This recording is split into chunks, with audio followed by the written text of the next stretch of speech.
All right, everybody, welcome back to another season. This is now season 3 of the Sledder Cast podcast, where I can't believe we're back here at North Branch, Minnesota. Here again. Heydays, and it is chilly. Feels good. I mean, it kind of feels like winter a little bit, don't you think? It does. It does. Feels good. I think we're going to see some 30-degree temps over the next couple days, and we're probably going to get a little bit of rain during this episode, but we'll just truck right through it. We'll do the best we can. So you're probably familiar with who we have today as our guest. We've got Nels Eide. He is the marketing manager for Polaris Snowmobiles. Super pumped. We've kind of dropped a little bit of news about us at Deviant Inc. becoming an officially licensed graphics provider for Polaris. Kind of a new deal. It took a long time for us to get to that point, and I'm really stoked. I know as our company here, it's the results of a lot of hard work that goes in. I'm under the impression that Polaris just doesn't, pick some random, graphic companies, in Rexburg, Idaho. You are correct. To be able to put an officially licensed tag, on graphics. So it means a lot to us, and it just makes us want to work, even harder to pump out good quality graphics. Yeah, because who doesn't like graphics, right? Exactly. We're stoked to have you. Like I say, it doesn't. Joe Schmo's graphics company doesn't get to be an official sponsor or partner, of Polaris. So we're excited to have you guys. Awesome. So we got a lineup today, ladies and gentlemen. We got a lineup of questions, and selfishly, a lot of them are just stuff that I want to know, from Polaris, and get to know a little bit more about Nels and kind of the program of how Polaris operates the snowmobiling department. So as we kick this off, why don't for those who haven't seen some of the videos on the Polaris YouTube channel, like, tell us about Nels. Like, what do you do? What does a normal day look like for you at Polaris HQ? Yeah. So I'm the marketing manager for snowmobiles, like you said. So lead the marketing department for our entire snowmobile business. It's super varied. Like, every single day is different. We got a small but mighty marketing team that works just on snowmobiles. So we got a group that's dedicated just to sleds all year round. And we're very seasonal, right? Like, in the summer, we're doing a lot of planning. We run the fall events here. We've got athletes, ambassadors, all kinds of partnerships. We get into the winter. We're shooting content. We're getting dealers out on rides, doing all our ambassadors. And then we launch again in the spring, and the machine just keeps on moving. But, we run, at Polaris. Something people might not know is we have kind of very specific divisions. So we have a snowmobile division that's almost like its own mini company inside of Polaris. And so we've got a team that's all we do is sleds all year round, dedicated to snowmobiles. So nice. Yeah. As far as show, it's starting show season right now for the snowmobile industry. Do you do? I know, like, you will have dealers that kind of you work through at various shows. We used to see a lot of them on the shows that we go to. Back in our neck of the woods. As far as, like, Polaris proper, like, what other shows do you guys do? Yeah, we're actually going back to more this year, kind of as what we call Polaris Corporate, or like the big marketing, Polaris the Corporate. semi, and the whole deal. So I think we're going to be at 9 or 10 of the big ones across U.S. So I think we're doing 5 or 6 in the U.S. and then 3 big ones in Canada. Nice. So trying to get to more, trying to bring the semi out to more, and get with more people, more riders, and just visit with some more people. And then, like you say, some of the smaller shows, work with the dealers, especially ones later in the year once they got new sleds, and make sure that no matter what show people go to, even if it's Heydays or Epping or Toronto, a big one or a small one, kind of in their hometown, they can see the new sleds. So awesome. So what is it, give us, kind of paint us a picture. If us as listeners, if we're walking in our first day at work at Polaris HQ, like, what is the feel or the vibe like in there? I have no idea if there's like 10 people who work at HQ and everyone's remote, or if there's like, 150 people who are all there with a few people remote. Like, what does that look like? Yeah, so the bulk of the team's in Roseville, Minnesota. Like, a vast majority of the people that work for the snowmobile division work in Roseville. All of our engineering is there, both on the chassis side and then powertrain team. Pretty much everybody's there. Obviously, manufacturing's there. Then we've got a small group of probably 15 or 20 down in the cities in Minneapolis at kind of our big corporate. That's more like sales and marketing and stuff like that. Then we got a few people spread out around the country, but it's smaller than people think. I think maybe about 100, 150 people. And when you walk into the Roseau facility, Like 150 people at HQ, not just in Polaris Snowmobile, on the Polaris Snowmobile line, or Polaris Snowmobile. Polaris Snowmobiles, yep. So if you kind of manufacturing, they've got, the assembly line and stuff. They've got a big staff, obviously, to run the line and all the back shops. But I'd say on the kind of engineering business, like snowmobile division side, 100, 150 would be my guess. Awesome. It's smaller than people think, and when you walk into the Roseau facility, it's half of it's a shop. Like it's a giant shop next to a manufacturing building, and then we've got offices, big sea of desks that have got CAD and simulations and all sorts of stuff on the computer, and it's a pretty cool environment. That's cool. You just had Caleb Kosterke out there, like literally like 3 or 4 days ago, or maybe last week. Last week, I think, yep. So that'll give you kind of some time frame of when we're filming this. But yeah, I think it's cool when you guys bring athletes and ambassadors out to kind of check the shop out. Yeah, they always enjoy coming up. And we obviously got a sled reveal with Caleb here this weekend on Saturday, so he's getting a little sneak peek of that when he was up. We saw something, yeah, it's fun. I like to say it's a very family environment for being a really big company. I don't know if you drink Sierra Nevada beer, but on the can of Sierra Nevada beer, it says family owned, operated, and argued over. And that's like the best way I've thought of to describe our team. Awesome. A lot of people have been there a long, long time, and there's a lot of pride. So we argue a fair amount, and we enjoy working on new snowmobiles together. Yeah.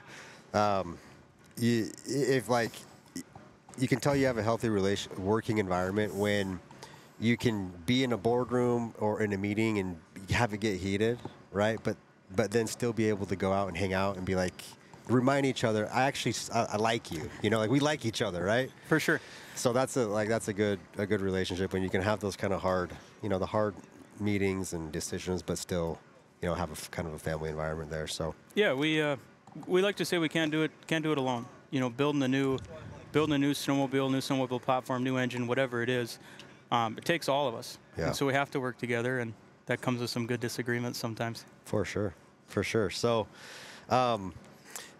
speaking on, building new product and new machines, one thing I think is super interesting for like the general population is innovation. And we'll get down to like, the matrix chassis and talk a little bit about that. But what goes in, like when you guys decide to innovate on something, what's that process like at Polaris? Yeah. And I'm pretty sure you're working years ahead, which kind of throws a whole nother matrix into the thing. Yeah. But like when you guys decide to innovate on something, where does that birthed from? Where does it start? Yeah, it comes from a lot of places. Where we start, we have it's almost like a philosophy for each one of our snowmobiles of how the snowmobile should work. No matter what, this is very much our philosophy of snowmobiles. So we use RMK as an example. That's probably most relevant to your crew, right? It's lift, control, and response. It's been that way for 30 years. The RMK needs to lift itself up out of the snow, respond quickly when you make an input, and be easy to control all day long. And so when we innovate, it always starts with making one of those things better. And when we go and build we don't just jump to, we want to do new running boards. We say, like we did last year for RMKs, we didn't just jump and say, we want to do running boards. We said, we want it to be easier to control and lift out of the snow better. Well, we know ways to do that are make the sled lighter, make it easier to put your body where you want them. So on a running board, make it easier to put your foot where you want it, which means less snow buildup. And then easier control, you get the sled up out of the snow with less drag.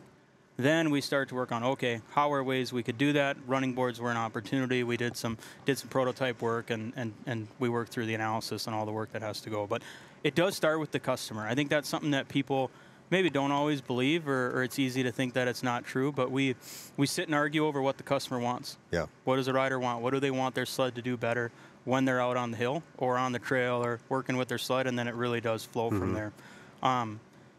Where the kind of meat with that is, like, we're always building stuff in the shop. And so it's kind of this dual path of whether it's racing or just building cool protos or whatever it is. And then when we kind of bring those two together, that's when you see things like, say, those new running boards, right, that came out last year for RMK. Yeah. So.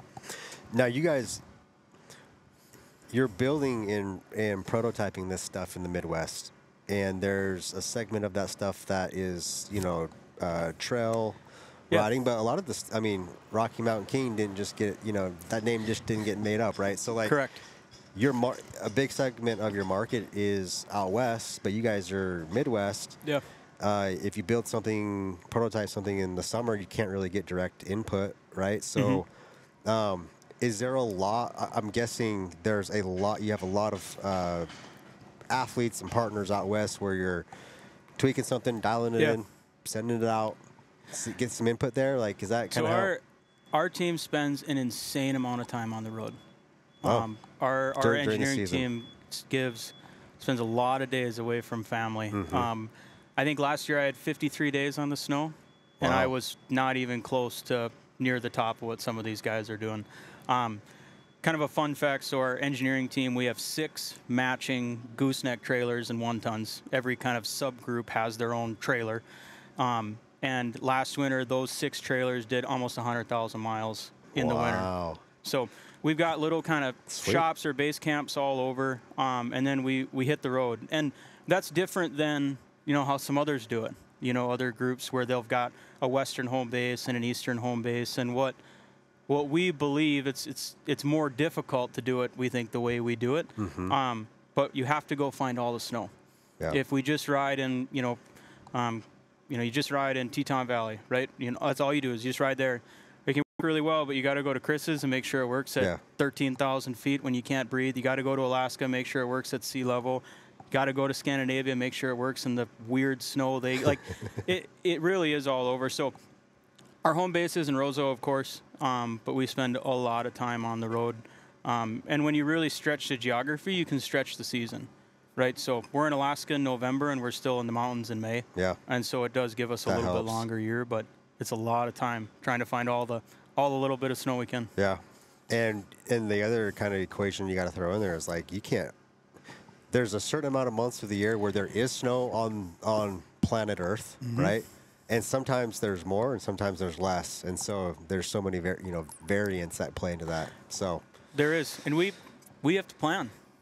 Like we talk about, right? Like if you're going regardless, like it's going. And then when it comes to April, May, it's time to make some decisions, because you can't just order another set of parts and try it again in 3 weeks because the snow will be gone. So it's a hard element. Obviously, us Skidoo Cat, we all deal with it, right? Like they don't have a magic snow factory where it snows in August, but it's part of the challenge. That's cool. The last couple years, it's no secret, right? Like, the snowmobile industry has seen a bit of a downtick, right? Just a lot of factors playing into that. Inside Polaris, like, how are you guys viewing, and what do you believe the future of the snowmobiling industry to be like? We're pretty optimistic on it, for sure. We make it really, like, we love snowmobiles at Polaris. Like, we love the snowmobile division as a corporation. It is a huge part of the company, right? We like to say it's kind of the heart and soul of Polaris in a lot of ways. And so we love the snowmobile business. We're very confident in it. I would say over the long term, obviously it's a challenging environment right now. What we've really focused on, and we've been very vocal about, is managing this time appropriately, making sure we keep our dealers healthy, keep our line healthy, kind of balance Polaris overall. When you look out over the snowmobile industry over the last 71 years, right, like there's a lot of these. Obviously, the last 5 years with everything going on, it's been a little different, but we're very much focused on navigating the current situation to make sure we're in a good spot on the way out. Both us and our dealers. You mentioned something about keeping our dealers healthy. For those who maybe aren't that familiar with how the dealer, the dealerships run, what makes a healthy dealership, like, from Polaris' standpoint? Yeah, that's a good question. We obviously can't share all the details. We've said, in kind of public statements and stuff, like, our focus as a corporate or as a company is dealer inventory levels. We want the dealer to make sure that they've got a comfortable inventory level that is sustainable for them. A lot of our dealers are long-time dealers, and so they've been around for a long time and have seen some of this. But our focus is really maintaining that inventory level. That's kind of the core health of a dealership in a lot of ways. That's the signal right there, yeah. And that's the one that, like I said, we've shared publicly. That's a big focus for us. Cool. So, yeah. Okay. The last couple years, what's one of the most risky or like controversial decisions you guys have had to make at Polaris? That's a good question. What do we got here? What can we share? Most controversial decision we've made.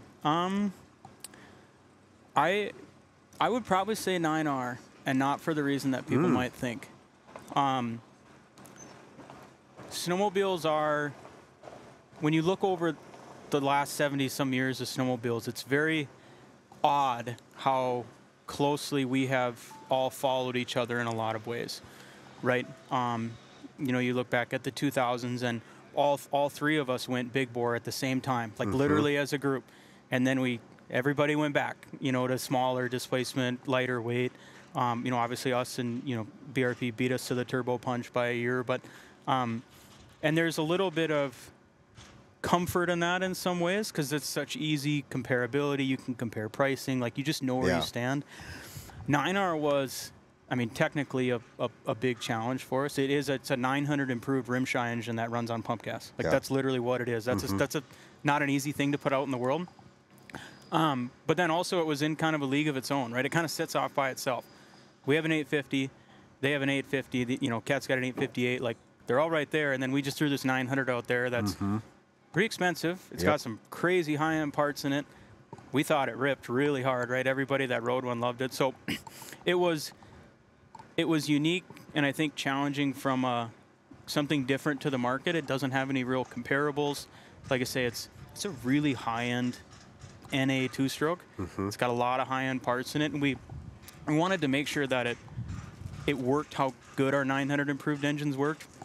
You know, obviously it doesn't have twins on it as much as we all wish it could, but everything else is literally the same. Yeah. And yeah, for a lot of ways it was a challenging, interesting one to put out in the world. We're happy with it, right? It's been awesome. Everybody who rides it usually loves it, and we're super happy with it, obviously. But it was an interesting one to put out there. We got a lot of funny looks, and we came out and kind of the you know pre-launch stuff with press and athletes. We were like, "Here's a 900," and they're like, "900?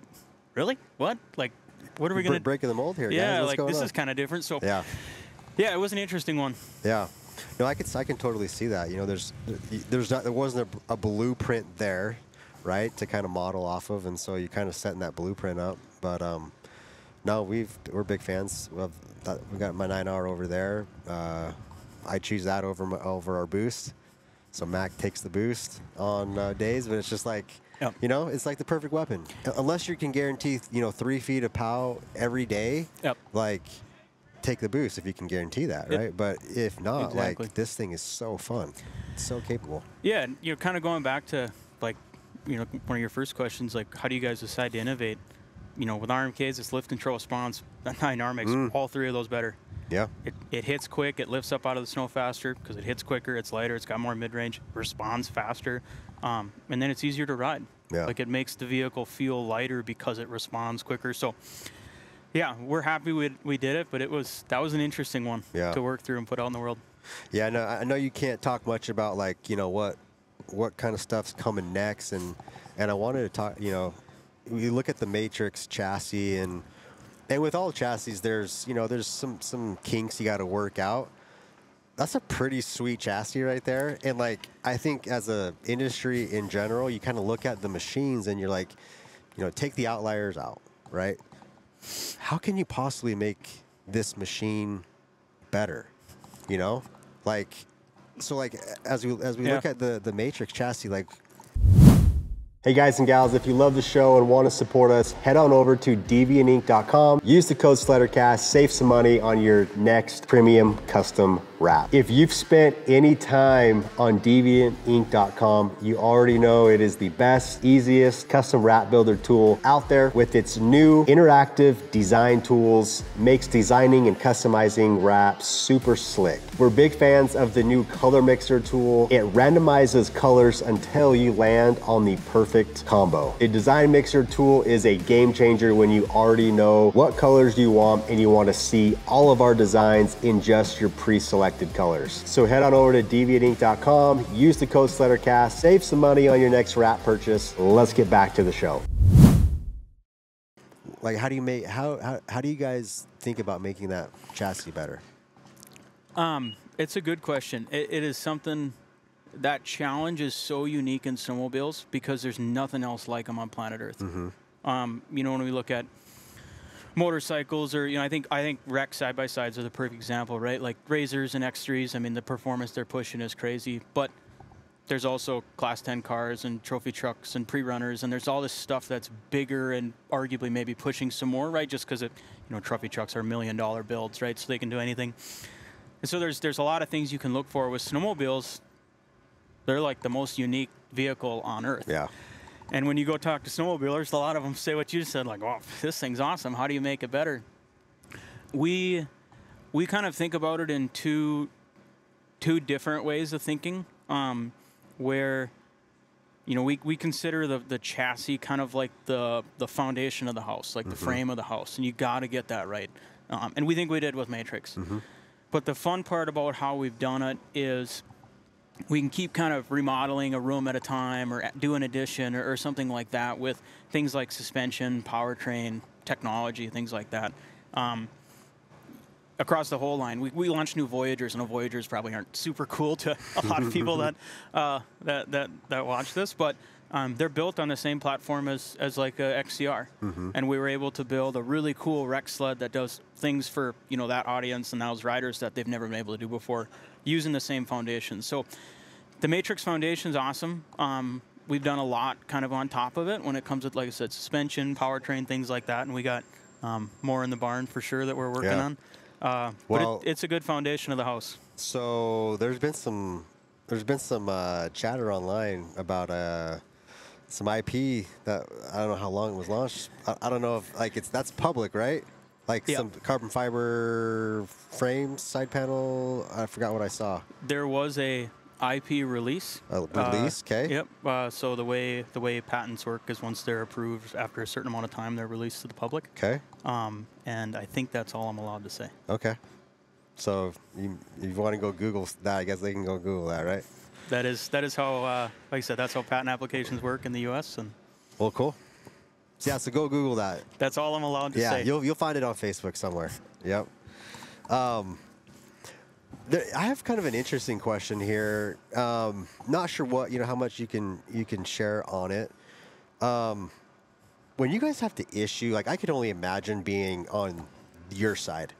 When you have to issue a stop ride or a recall, or something like that, that's a huge deal, right? Yes. I'm trying to put myself in your guys' shoes, and I'm like, this sucks. This is a bad time. They are, they are very significant. And like, what goes into having to make that decision public?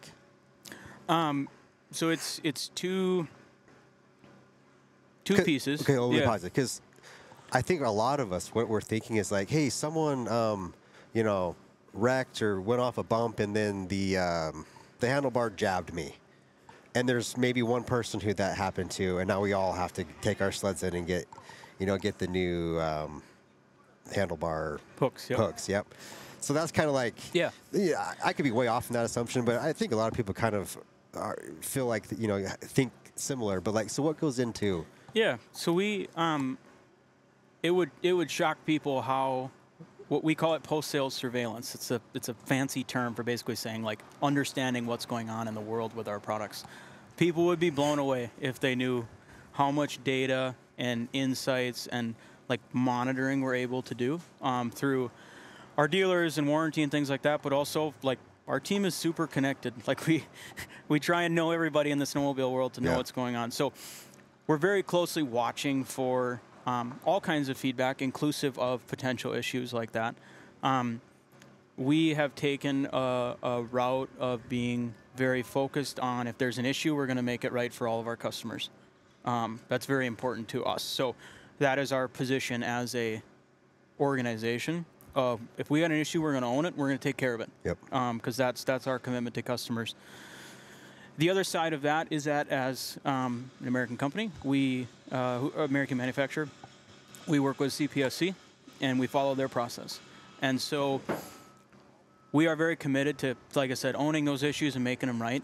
When it comes time to do that in a public way, we follow the CPSC process, and that has, depending on the situation, kind of defined guidelines that we follow, and that's what customers see when we put out a notice like that, whether it's simple as a bulletin, like just an awareness piece, or all the way to something like a stop ride, stop sale, recall, whatever it might be. So, yeah, that makes sense.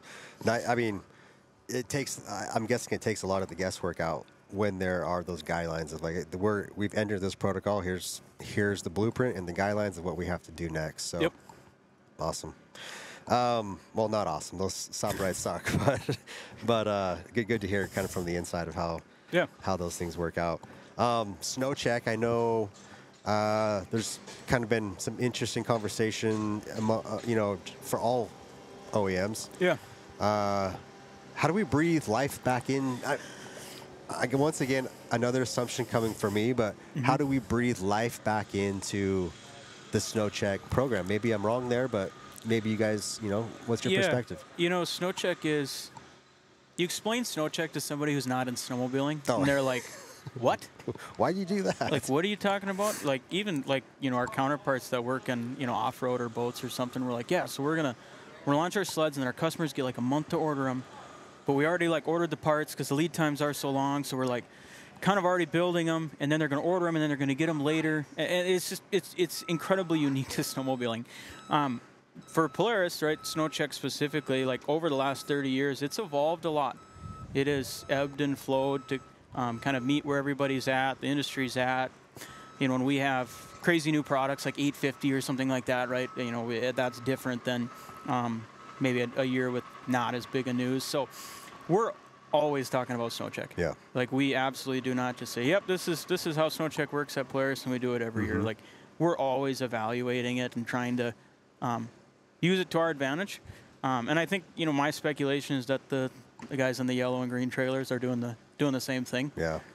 It's been challenging the last couple of years, just with how the industry is, of course. Coming from where it was a handful of years before, but we're always working on it. Like, it's not necessarily a set in stone thing for us. We're always trying to make it the best we can for customers, for dealers, give them the best opportunity to get the cool sleds, get some value out of it. So. Gotcha. Yeah. Okay. Speaking of so we're looking at like all the OEMs right now. We've got BRP, Polaris, and then an Arctic is down there. How does Polaris look at your competitors? Like, like I'm curious what that looks like. That's one of my favorite parts about snowmobiling. So I've been at Polaris 8 years now, and I grew up racing cross-country sleds and riding snowmobiles all the time. Like, snowmobiles have been my life. And on the outside, I was always thought, like, oh, man, they must just slug it out, We love competing, but I think there's a ton of respect between the three. We spend an odd amount of time together. Every spring when we go out to Snowshoot, which is our magazine event, like, we all get to ride together and visit a little bit. So I'd say we're very much friendly competitors, but collectively focused on snowmobiling. Most riders don't know this. We have a really strong manufacturers association. So it's called ISMA, International Snowmobile Manufacturers Association. It's us, Skidoo, and Cat, or BRP with Lynx. And we work together on all sorts of stuff. Land access, snowmobile litigation for both U.S. and Canada, different laws and things with, the government trying to make sure snowmobile access is okay. We work with the state associations. We have an annual kind of congress of all the state associations to talk about snowmobiling. So we're very much behind the scenes, united, I would say, from my perspective, in snowmobiling and kind of promoting snowmobiling, while also going to the racetrack and slugging it out with, not a lot of love lost for the others. So it's a ton of fun. I've gotten to know my counterparts at Skidoo, Lynx, and Cat a little bit over the years, and a ton of respect for them. They're just a bunch of other people that really love snowmobiling, so it's fun. So when you guys are out west, doing the snowshoot stuff, are you like texting each other and be like, hey, our crew is going to be here, you go somewhere else, or do you just sometimes end up in the same places? Like when you're out, getting content of the new units. Once in a while, you'll walk into breakfast in a little town out west and see the Skidoo or Cat Gang and say hi. But fancy seeing you guys here. There are so many tiny. I mean, when it comes time to do development work or shoots or something, there's a million and one little parking lots all over the west. So, yeah, we generally give each other space. But the snowshoot event, we all purposefully come together, and all the magazines come and we ride together. So that's always that's cool. A fun one. What makes Polaris different? I mean, obviously you're biased. Yeah. And that rightfully so, right? Yep. But what does truly make Polaris different? Yeah. We talk a lot about authentic design, and that's, I think, the thing that makes us the most different. When we innovate, when we build new products, when we work on the sleds we have, we always talk about, is it going to make it better on the snow? And one of the ways that we characterize that is no gimmicks.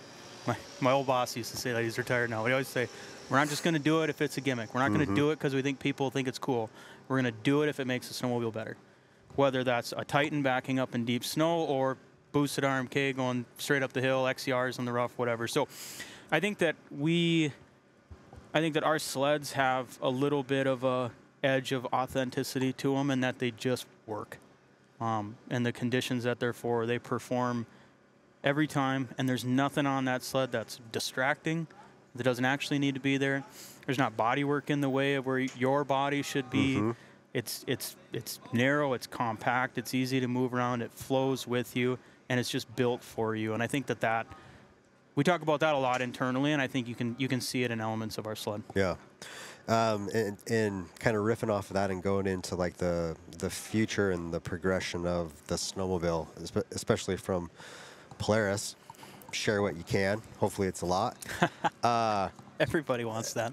Like I have down here electric. I mean, so we all know, obviously, mountain sleds are trying to get lighter. More power to the ground, lighter, right?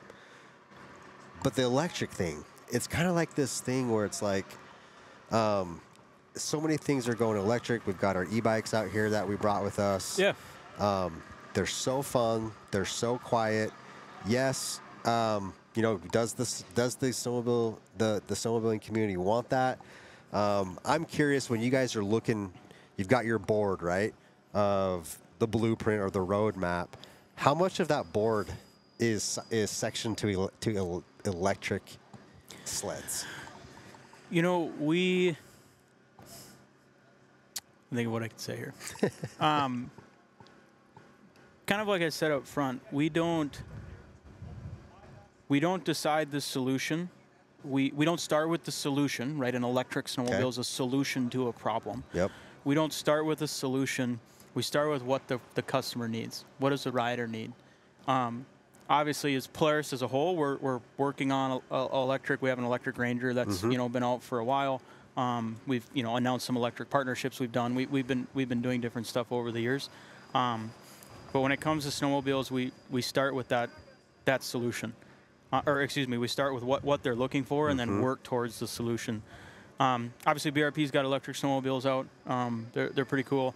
There are some, I think, pretty significant, from my perspective, just significant limitations to what the sled can do that I think in its current form would struggle to satisfy a lot of what those people need. But we don't rule anything out. The example that I have used for myself over the years, the old guard, right? That Polaris, I mean, there's people who've worked there their whole life, right? And the knowledge is just incredible. And one of the older powertrain engineers who's still there would remind me about when they built the 700 RMK in '97. And the way he says it is, everybody was building triples. Everybody and their mom was building triples. We were, they were, Cat was, like, it was triples. And when we went and spent time with those riders in the deep snow, right, mountain riding wasn't even really that much of a thing in '93, '94. What they wanted was a sled to go through the snow better. And that means it needs to be lighter and faster response. So we built a lightweight twin. Everybody was building triples, and we bet the farm on a lightweight twin, and it obviously worked, right? That RMK 700's on the Mount Rushmore of Polaris snowmobiles we've ever built. But that's an example of that spirit of, like, the solution there would have been, well, maybe we could take some weight out of the triple, or we could, do more pipes or whatever it would be. But when you back up and say, what do they really need? Yeah. Let the solution come from there, and that's how we think about all product development, inclusive of powertrains like that. So one day maybe we'll get a more clear response. But I mean, there's companies out there, and obviously, like we're out in the West, and like it's scary to hop in an electric vehicle now and try and drive anywhere. The anxiety of like, am I going to make it? Is there a station there to charge up? So we'll wait and see. Yeah. Let's get into kind of the marketing and sponsorship thing. How does Polaris decide? So you've moved to the marketing manager. How long ago? 8 months? This summer. Yep. Yeah. Okay, so I started at Polaris in marketing, sales and marketing, and snow team, and then spent the last 3 years more on the engineering side. Product manager is what we call it. Okay. And then I've been back with the marketing gang since May. Okay. So how does Polaris decide who to sponsor? That is a very loaded question. Do you enforce it, or do you applications are coming in? Like, are you more proactive? All kinds. Or like how? All kinds.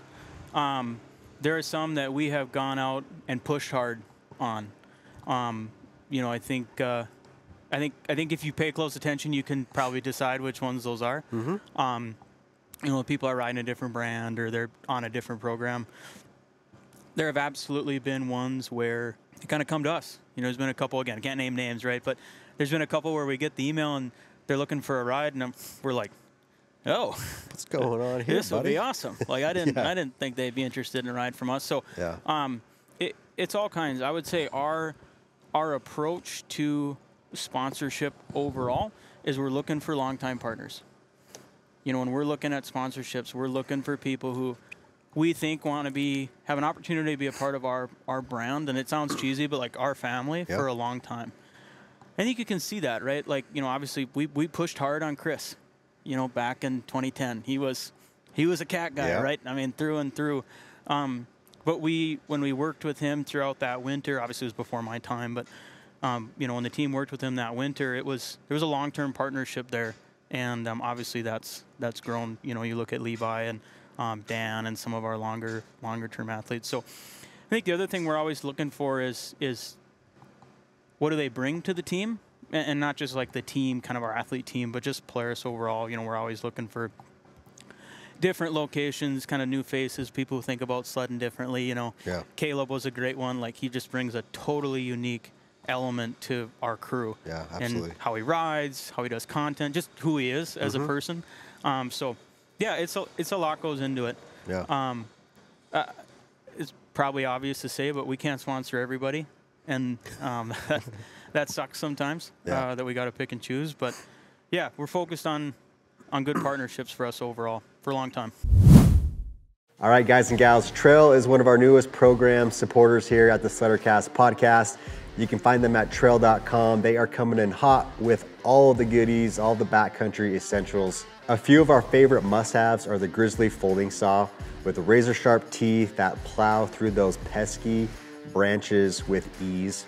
Also the lightweight ski pole strap, a real back saver when your buddy needs that 7th pole of the day. And of course, the Trail Hot Pot exhaust cooker, because hot meals are way better than cold meals in the backcountry. So head on over to trail.com, that's TREYL.com, grab your exclusive Sleddercast promo code in the description below. Let's get back to the show.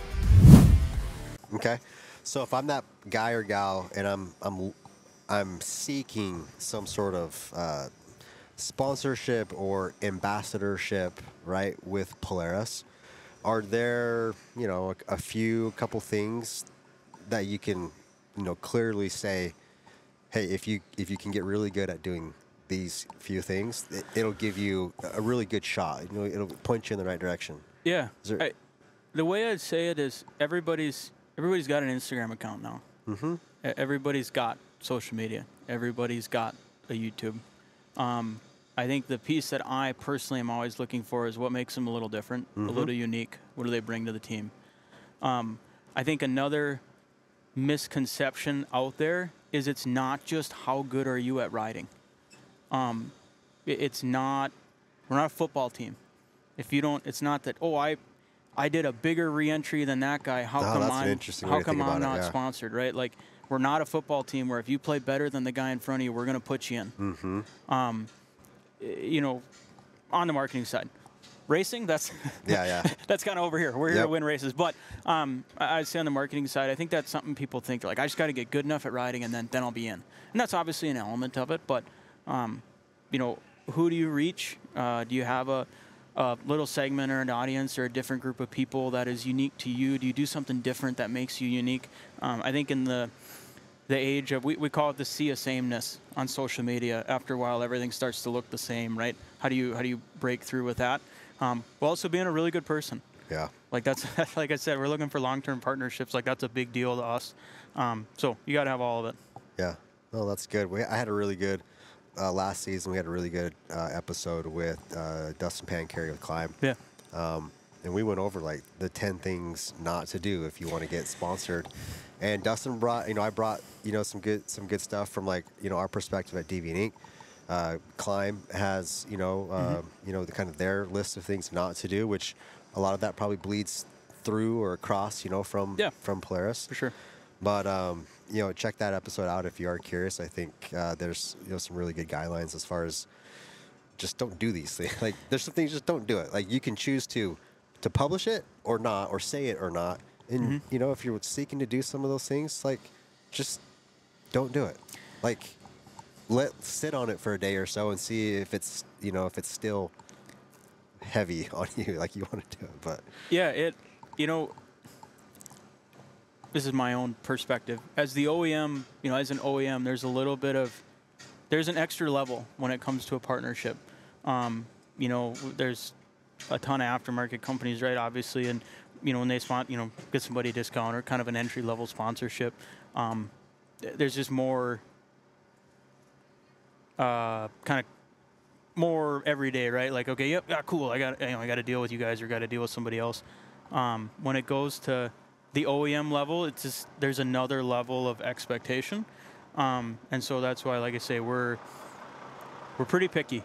Yeah. Especially when it comes to like big time partners, we just brought Kyle Pulsifer and saw that and Ty on to the athlete team, and we're super stoked to have them. But that didn't happen overnight.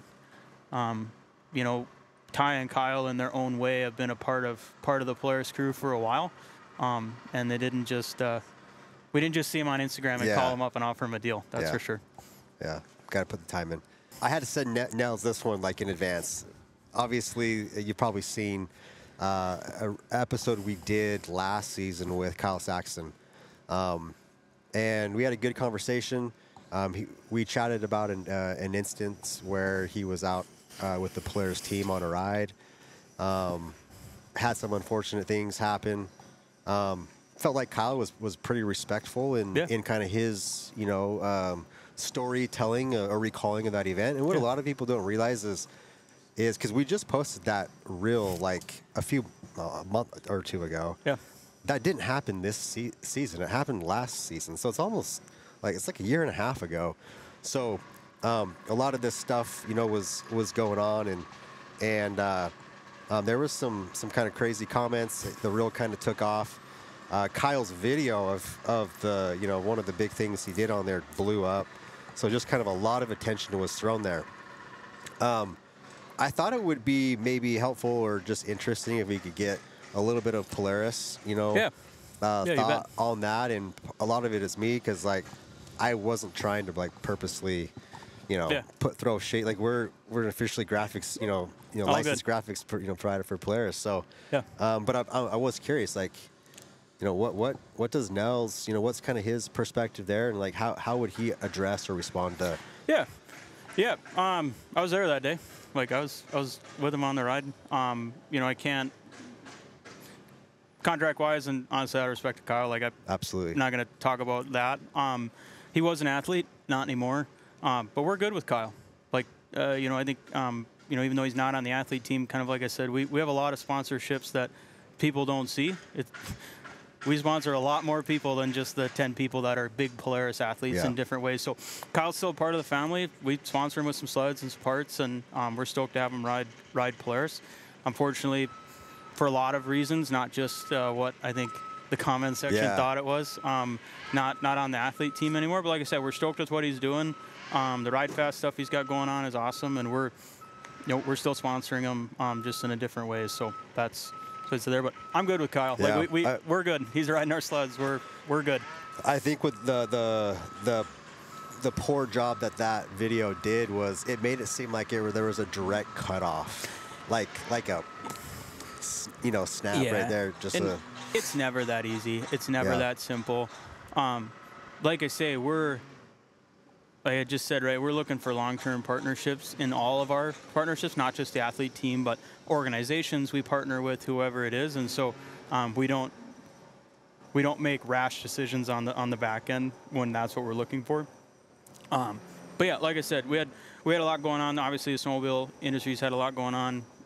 Kyle, not part of the official athlete team anymore, but yeah, he's 26s will be shipping to him. Like he's still part of the crew in a different way, and we're excited to keep sponsoring him. Yeah, so. I kind of wanted to read a few of these, and part of it's like I'm curious what you guys on the other side of it think about Sledder Cast, right? Like when you see this kind of stuff, because there was hundreds of comments. Should have got a promotion. That one whip video has 267,000 views just on Insta. It seems to me that you covered your obligation, like this person knew what the obligation was, right? Yeah. But on capturing usable content, whoever decided to drop you is way out of touch. Dude, you're way out of touch, man, right? So Polaris gives him the sled, expects him to risk life and limb jumping it, then gets mad. He broke some parts. Terrible way to run a business. Terrible way to run a business. See, like, there's some crazy comments that came from that. Like, do you guys kind of look at that and if you took every comment on social media to heart, you'd live a horrible life, right? Yeah. And so trust me, I know. I'm in the videos. Yeah.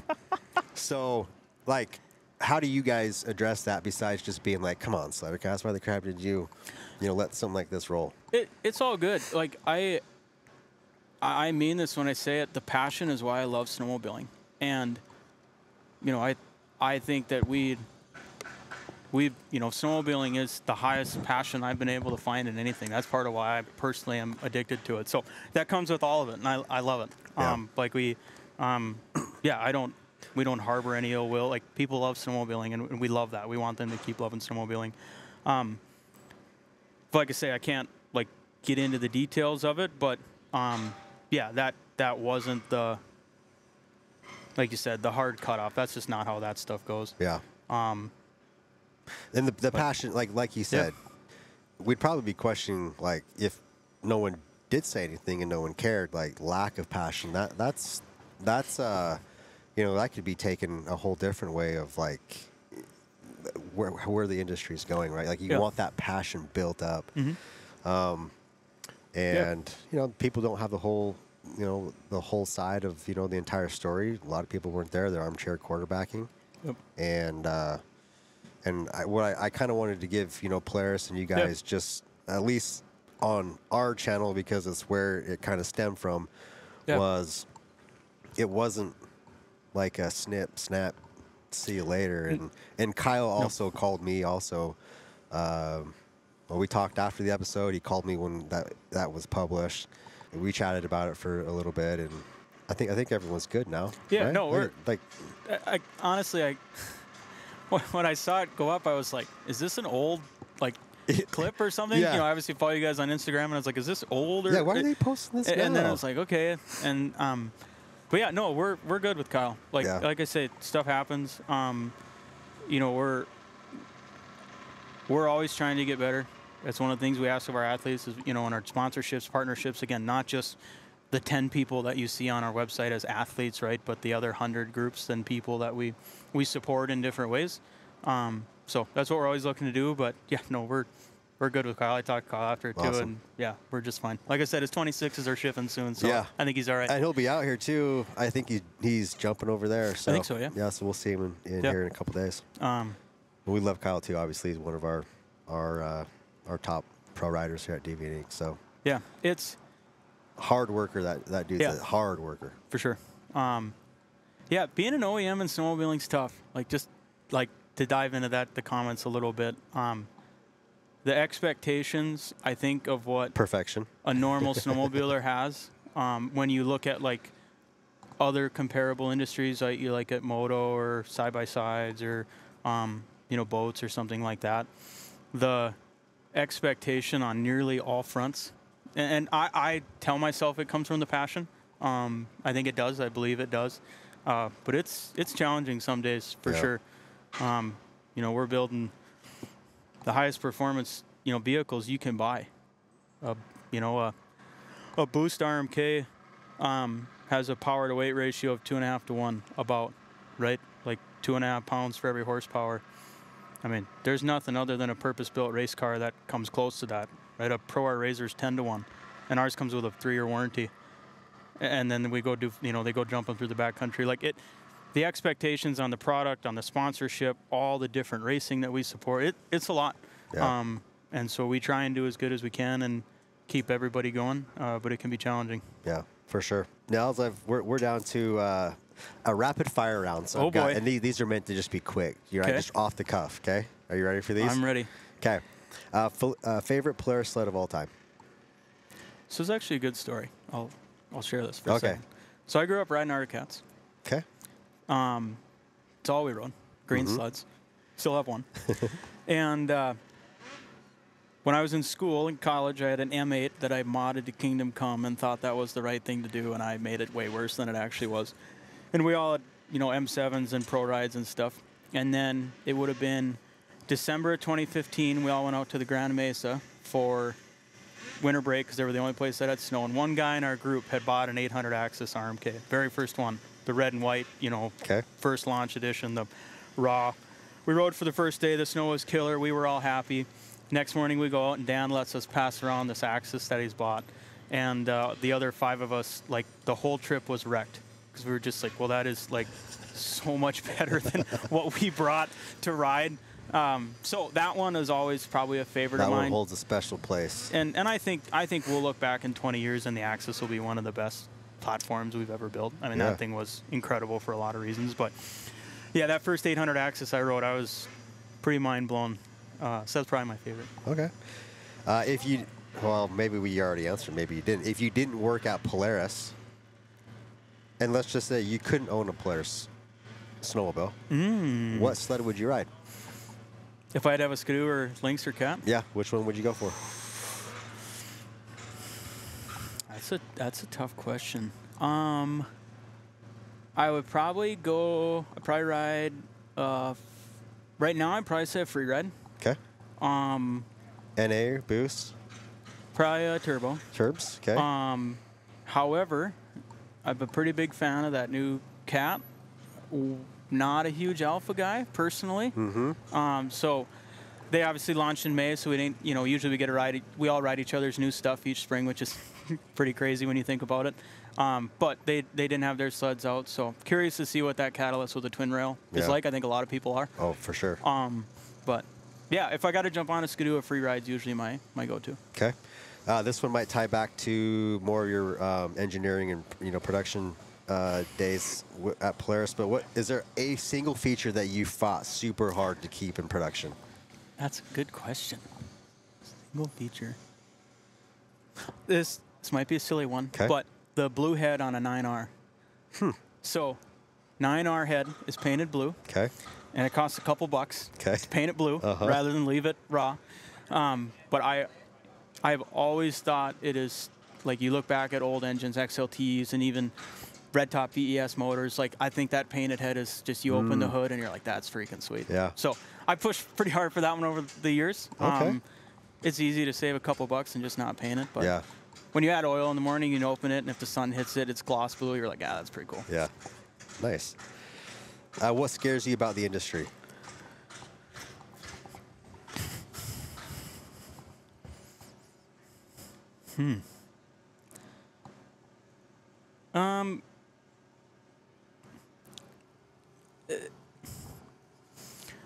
I think I'd say lack of contentment a little bit. I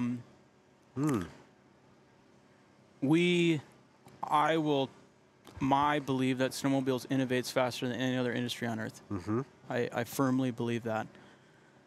I think that has maybe created over the years an expectation of the pace and the jumps. Every year something And big. it's hard to do. Like, and I'm not just talking about the money. Like, that's difficult. Lack of contentment. And I think, you know, it was one of the things that blew my mind the most when I started at Polaris. And, you know, you grew up watching, I mean, I joke with Chris, I grew up watching Slednex videos, and now we, like, work together all the time, right? You know, I think you watch it online, and you watch all these guys, and all these guys ride, and you're like, man, I got to have, like, the craziest, gnarliest sled ever in order to keep up or, like, go ride. I got to have all the parts and the latest and greatest, and you kind of think, I thought those guys did too, and then you spend some time with them, and you're like, they just love riding snowmobiles. And, you know, you get them we go take them on our new stuff, and they're like, man, these stock sleds are good. Like, holy smokes, this is cool. And, you know, you can go on Facebook Marketplace right now and buy an 800 Axis for $4,500 and clean the clutches and put some plugs in it and tighten the track and go on your buddy's trip and have a hell of a time. Yeah. And I think we've lost that a little bit of just the joy of going snowmobiling, rather than focusing on, do I have the absolute latest? And I know that sounds crazy coming from the guy who wants to, you know, works at the company that sells new sleds, but yeah, I think we got to enjoy snowmobiling a little bit more, and enjoy the new stuff when it's here, because we're always working on new stuff. Like, I don't want that to be taken as like we're not innovating, like the pedals through the floor, like on our engineering and innovation. But yeah, we got to enjoy snowmobiling a little bit. That was a very thoughtful response. You had me nervous there, like you were going to come back with I don't know, but no, that was. I can see that. I think all of us, you know, who are listening and watching this, like, that's a thing that we can all see is you know, you get to the releases, new model year releases every year, and if it's like not a brand new chassis, everyone is freaking the crap out, right? Like, and so yeah, your comment of lack of contentment, I think, yes, that's good. Here's the last one. Okay. Okay. So we're wrapping this bad boy up here. All right. And I think it's just starting to rain, so we're timing this perfectly. Right? What's one thing that no one knows about Nels? Like, so we've asked this question on every episode. Yeah. And it's kind of an interesting one. It doesn't have to be snowmobile related, but what is one thing unique that no one, I would say most people who are watching this or know you don't know about Nels? It's a good question. I guess I'll say I went to school to be a teacher. That was the plan. Okay. That's my background. I did Clean Snowmobile Challenge, which is a super cool engineering student event. Super involved in that. Got an internship. What university? Minnesota Duluth. Okay. Yep. Cool. Polaris hired super heavy out of that, and so I got into an internship through that. But I had no backup plan. I'd applied at Polaris, and if that didn't work out, I wasn't really sure what the backup plan was. So, yeah, I'm not like, you know, my class, like training or anything's not marketing or engineering or anything like that. Just love snowmobiles and managed to get through the back door, and that's crazy. They still keep me around, I guess. So. Yeah, that's cool. Yeah, that's a good story. You know, for someone who is interested in working, you know, at an OEM, maybe they could have a similar story as you. A teacher, what kind of like what were you? What was the dream job? Social studies. Social studies. Yep, that was the plan. That was the dream right there. Yep. My license is lapsed now, but it was still good for a while there. But yeah, no, still no backup plan. Love the crew at Polaris, and it's a fun place to work. Working at an OEM, like I said, it's tough. I know Skidoo and Cat guys, especially Cat Pride these days, would say the same. But we all love snowmobiling and the sport and the people and the passion and the innovation, and we're on the gas. Awesome. Okay, well, Nels, appreciate you carving. I mean, this is a super busy week, and for you guys, and appreciate you carving out a little bit of time to come over and talk some shop a little bit. Yeah, you bet. All right, thanks everyone.